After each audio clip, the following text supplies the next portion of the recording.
ఈరోజు మనం ఆరోగ్యానికి ఎంతో ఉపయోగకరమైన క్యారెట్ బీట్రూట్ జ్యూస్ ఎలా తయారు చేసుకోవాలో చూద్దామా?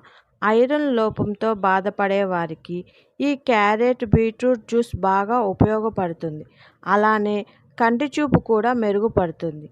బీట్రూట్ రక్తపోటును తగ్గిస్తుంది. చర్మం కూడా ప్రకాశవంతంగా మెరుగుపరుస్తుంది. క్యారెట్ బీట్రూట్ జ్యూస్ అనేక ఆరోగ్య ప్రయోజనాలను కలిగిస్తుంది. ముఖ్యంగా రోగ నిరోధక శక్తిని పెంచడానికి, జీర్ణక్రియను మెరుగుపరచడానికి క్యారెట్ బీట్రూట్ జ్యూస్ ఉపయోగపడుతుంది.